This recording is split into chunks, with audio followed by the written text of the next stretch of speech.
All right, what up, y'all? It's your boy Martine, aka the Boxing Purist. Welcome once again to the Truth and Absolute channel, where I speak the truth and nothing but the truth. So help me, good God Almighty. All right, y'all. If you're new to the channel, welcome to the channel. Make sure that you hit that subscribe button before you're gone. We keep it truth and absolute around here, baby. We talk boxing. If you've been subscribed, much love, man. You guys are all my brothers, my sisters out there. Thank you for your continued support on my channel. And let's jump right into this one, man. So, once again, David Benavidez.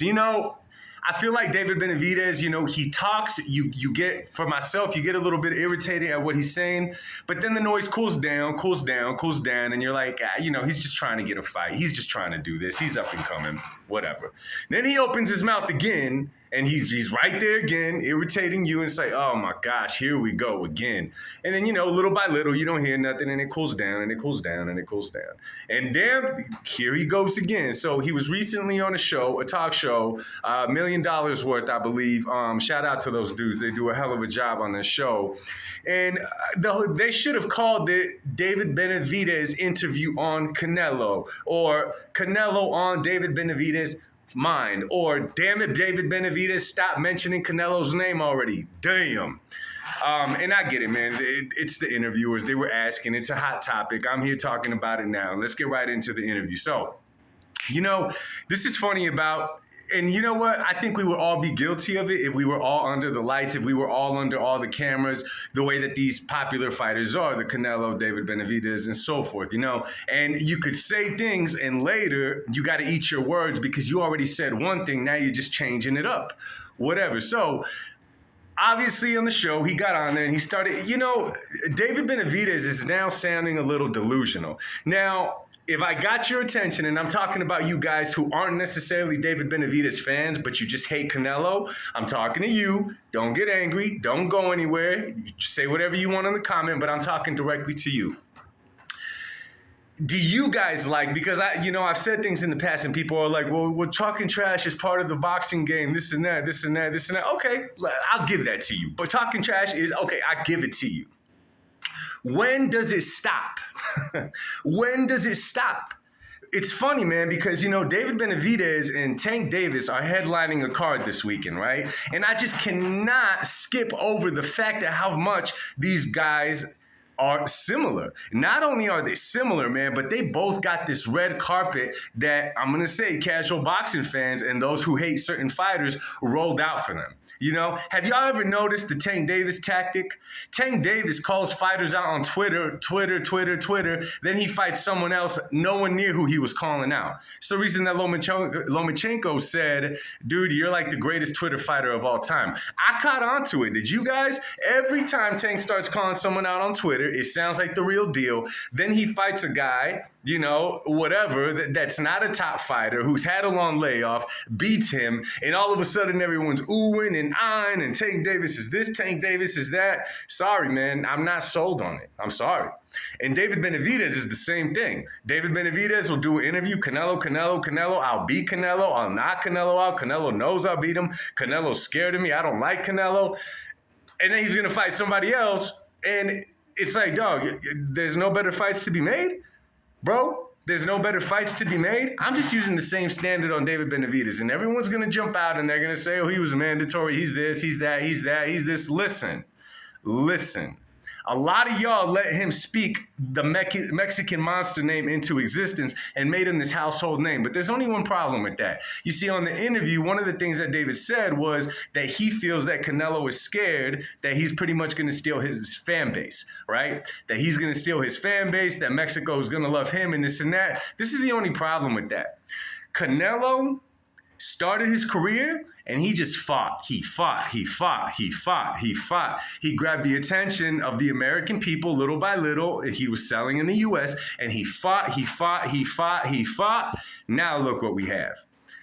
David Benavidez, okay, on the other hand, I'd love to make a poll. You know what I'm saying? If people would keep it real with themselves, I would love to make a poll. And I would say, let's say David Benavidez fought Canelo and he loses to Canelo. Okay? Are you still going to be a fan, or were you just a fan of him, the great hope to actually beat Canelo? Because for whatever reason, fighters like that don't last long because they had a lot of faith in you for one reason and one reason only. You know what I'm saying? I can't think of certain situations right now. Okay, Triple G, for example. Triple G was the Canelo killer before they fought, right? He was the one that was going to dethrone Canelo, and I admit he beat Canelo in the first fight. Very close fight, but he beat Canelo in the first fight. But what happened after the Canelo fights? What happened after the Canelo fights? He wasn't quite the killer anymore, right? He didn't really have a huge following that much anymore, right? Am I right? Okay, that happens in boxing. You got to build your name up. No one's just going to call you and give you this throne that you're going to be the king of, you know? David goes on to say on there also, because the dudes were like, yo, Canelo's good, you know? Canelo's defensive. He got some salsa in him, the way that he be moving his head. His defense is good. And let's be real, man, Canelo is great. So again, David, man, he should just stop talking, man, because one day he might have to face Canelo. His dream may come true. David goes on to say that he doesn't think Canelo is that good now. Now, that statement right there, you know, if you're speaking emotionally, if your emotions are getting the best of you, okay, David Benavidez, say whatever the hell you want to say about Canelo, that you don't think he's that good. Then David goes on to say that the best performance that he ever saw of Canelo, he dropped dirty for clenbuterol, whatever it's called after that fight. I don't know about you guys. The first Triple G fight was not Canelo's best performance, in my personal opinion. Not because ultimately, on paper, it was a draw. In my eyes, he lost the first fight in a close fight. Not because he lost that fight, but because in my personal opinion, and a lot of you know, boxing purists will agree with me, he didn't make the adjustments that he had to make early enough in the fight to come out victorious. If you notice that fight, Canelo won like the first 3 rounds. Triple G went on to win like the next 7. Finally, Canelo made an adjustment towards the end, and he brought the fight closer, but not close enough in my opinion. But to say that Canelo is not that good, like Canelo could pop, Canelo could defend, Canelo could use angles, Canelo could hit you with both shots. Canelo is fast. Dude, stop it, David Benavidez. If I'm you, David Benavidez, I'm just going to do this right here. I'm going to do this right here because all you're doing is you're creating this big monster, and you're going to have to back it up at one time. You got to remember, David Benavidez, that you're talking to the A side. Let me tell you guys a quick story. I remember this story for many reasons, but I'm going to tell it to you guys right now, and it kind of adds up to this one. If you guys remember back in the day, it may still be around, I don't know, there used to be a show called Scared Straight. Now, the show is that they'd send little kids, not little kids, but, you know, young hoodlums who glorified gangsters, glorified that lifestyle. They sent them to a prison so that they could hang out with the inmates doing life in jail, and so those guys could pretty much tell them, like, yo, this is not what you want. This is not the life that you want. Get out of it. I'll never forget there was this young buck. He was maybe 13 or 14, and he started getting mouthy with a guy that was doing life in prison. You know, he started getting mouthy and saying stuff until that dude in prison that was doing life was like, listen here, young buck. You realize I'm already doing life in jail, right? You know, for me to out you wouldn't do nothing to me. This is how I kind of see the David Benavidez-Canelo fight, you know, because David Benavidez, he keeps calling Canelo names. He keeps calling him out. He keeps saying Canelo's ducking. Now he's saying Canelo's not that good. Now he's talking about Canelo's pass-failed drug test. He's talking about all these things, and it's like, bro, you're not helping your case to land the big money fight. And I'm going to keep it real. Now, this is truth and absolute right here. David Benavidez, mark my words, copyrighted, make a statement about this, will never ever make a payday in boxing like he would if he were to fight Canelo. Not even close. Not even a third of what he would make if he fought Canelo. So I see Canelo over there like, listen, David, my resume with or without your name stands the same. I'm considered an all-time great. I am chipped up from the floor up. I've done it all. I don't need to prove anything.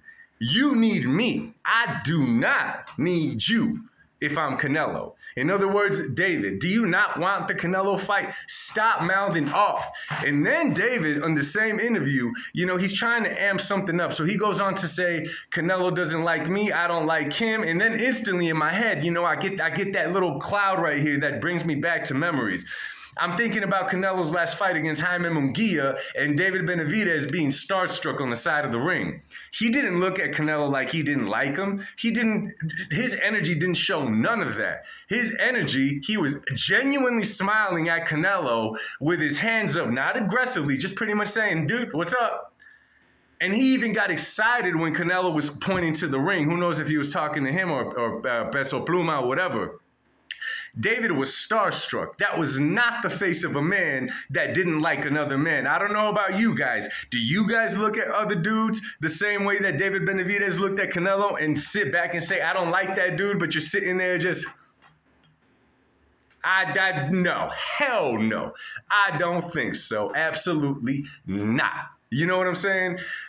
For David to say he guarantees he beats Canelo, all this, and that, and I get it, man. There's a lot of people in David's ear hyping that man up, telling him what he wants to hear. You know what I'm saying? Everyone's telling him, yeah, you'll beat him, you'll beat him, you'll beat him. The more that I hear these interviews, the more that I feel like I wish Canelo was my boy so I could be like, Canelo, get in there and fight this dude already.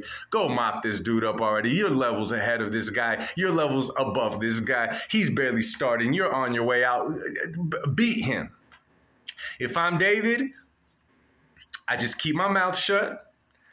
Say that you would like to fight that guy. You know what I'm saying? Say, I would love to fight Canelo. It'd be an honor to share the ring with Canelo. Say those kind of things. Even if you don't mean it, David, just come across. That's how you're going to put yourself in position for it. Because right now, the cash cow is saying, sorry, bruh, you're not getting none of this here milk. I'm the cash cow. You want to run your mouth? You want to be disrespectful? You want to take credibility from me? You want to say that the opponents I fought weren't great? Fine. Remember, I'm the cash cow. I'm the face of boxing. Your biggest payday lies in my hands, not vice versa. You know what I'm saying? Watch the interview, y'all. Go watch it. $1 million worth or whatever it's called. Again, man, those dudes are great dudes. I love this show. But David needs to stop it already, okay? And listen, I'm not a Canelo apologist. I've said things in the past that some of y'all Canelo fans may not like, but I keep it real because I'm a fan of the sport and I got to keep it consistent, okay? I got to keep it consistent. So hearing things like that, I'm like, what? You know what I'm saying? You guys go check out the video. There's probably a few points that on that video that were said that I didn't cover here.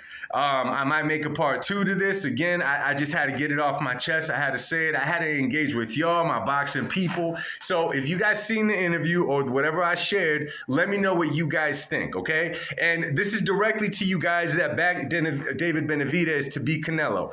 Take emotions out of it, okay? Take emotions out of it. Really think about what each fighter brings to the table, their strong points. And let me tell you something. For me personally, David Benavidez is a humongous 168-pounder. Therefore, he has size. I give him that. He has fast hands. I give him that, okay? Those are David's biggest strengths in my personal opinion. More the size than anything else fighting at 168. Y'all could do what you want with that statement. Canelo, on the other hand, is defensively sound. Canelo could punch you and land and hurt you with each arm. You know what I'm saying? Left, right, it doesn't matter. Canelo Alvarez is very smart inside that ring and could break you down. Canelo Alvarez wants you to come at him because he wants to counter you. He wants to damage your body, right? Both guys bring it, y'all, but in my personal opinion, David has a puncher's chance against Canelo, and that punch is not going to get a chance to land because he keeps running his mouth when he should be making his own lane and forcing the fight, not trying to speak it into existence because it's not working for you, bro. So anyway, let me know what y'all think. Drop a comment down below. Much love to you guys. God bless. I will speak to y'all soon. Peace.